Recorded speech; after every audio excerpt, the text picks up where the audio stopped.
All right, shalom and good morning, boys. Here, welcome to the covenant. Well, I'm out, take care of some business with the family. Here you go. Thank you. Come on, guys. What is this? It's Stitch. Come on.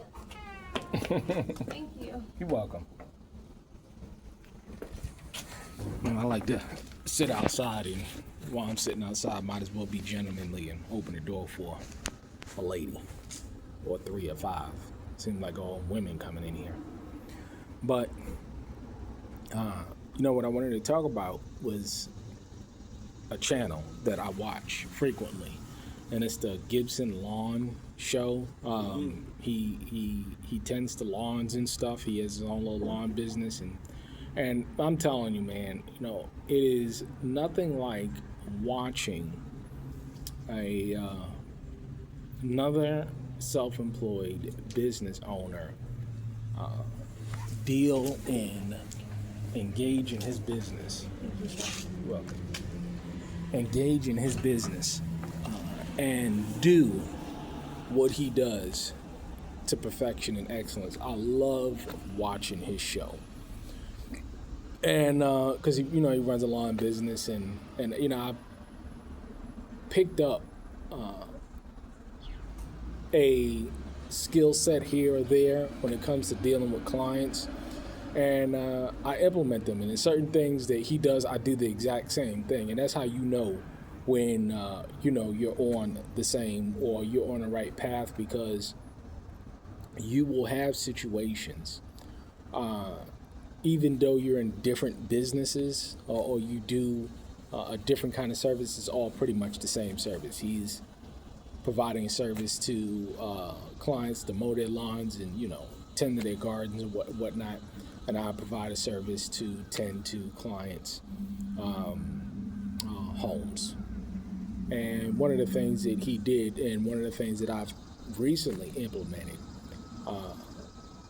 was with him. He does a $60 service call, because at the end of the day, you got to get in your car, you got to spend gas, and you have to go out and you got to check to see a client to attempt to address their issue. And sometimes, every time we go out, we don't always get the business. And what I've noticed is that a lot of clients, several clients, they just may be fishing, and that's all well and fine. But my time is money. I could be doing something else with my time. And so what I do, and what he does as well, is that he asks a lot of questions up front, because see, when you ask a lot of questions, you are able to decipher whether or not this person is serious or not. And that's what I do. I'll ask a lot of questions pertaining to the project and what they're doing, because if they're going to freaking waste my time, I don't want them to waste my time. A lot of people are just, like I said, you run into people that is just fishing, and they're not really interested in getting anything done. So what I personally like to do is not only ask the question, but tell them, listen here, I don't care what the project is, changing a doorknob, fixing a door jamb, rehanging a door, my minimum service charge is $500. And that's what I recently began to do, is tell clients, listen here, my minimum service call is $500. If you want me to come out and do that project, I don't care if it's replacing a knob, it's $500. It's just not worth my time to go out and make $50, or you know what I'm saying, to make $100. Now again, when I was first starting off, man, $50, $100, you get what you get, but that's when you're starting off on business. But when you become more established in your business, then you can up the ante. So that's what I do now. If you ain't talking a minimum of $500 worth of work, you can. And I even give them I even give them the option of adding more work. They say, listen here, I only do a $500 service call, or do $500 worth of work.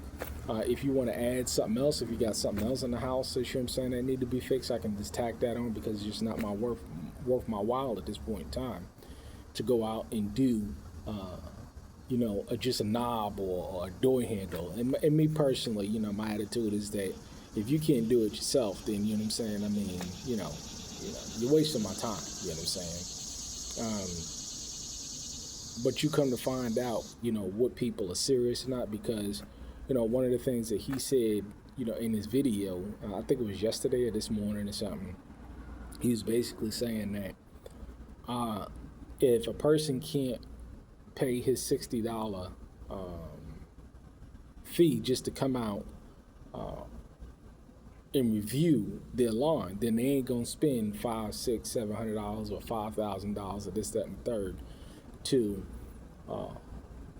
do any kind of larger work. And that's what I've noticed, is that if people are not willing to spend a certain amount of money, they're not the clients for me anymore. Yeah, I mean, when it comes to business, you got to be very savvy, you got to be very astute, you got to be very strict with your time, because people will waste your time. And also neighborhoods, there's certain just clientele, that I just don't want to deal with anymore. I got a call a couple of weeks ago, and somebody wanted all of the sheetrock done in their house, and I said, fine, great project, yeah. Drive past the house, or look on the house on Google. It's in a rundown neighborhood. It's in a dilapidated trailer park. I don't want to work into that environment. Get another call. Client, the door jamb is broken. Now I say, how did the door jamb break? Oh yeah, I got into an argument with my woman and I bust in the door. Do I really want to do that kind of business? Do I really want to be in that kind of environment doing business? Nah, because if he's violent enough to bust in his door and, he's having all types of drama and stuff when it comes to his woman, do I want to be in that kind of environment? No. All business is not good business. And so, as you grow your business, whatever it is what you do, you want to establish a certain caliber of clientele, especially if you are a certain clientele or a certain caliber of man, a certain quality of man that's getting it done. I'm a professional. I've always been a professional. And so I want to insert myself in professional environments and not have to deal with, good morning, doing the morning service today. You're welcome. And, you want to deal with a certain caliber of clientele because you are a certain caliber of business. Let the meth heads and the twerkers, let them, fix knobs and stuff like that. Because at this point in time, it's beyond me.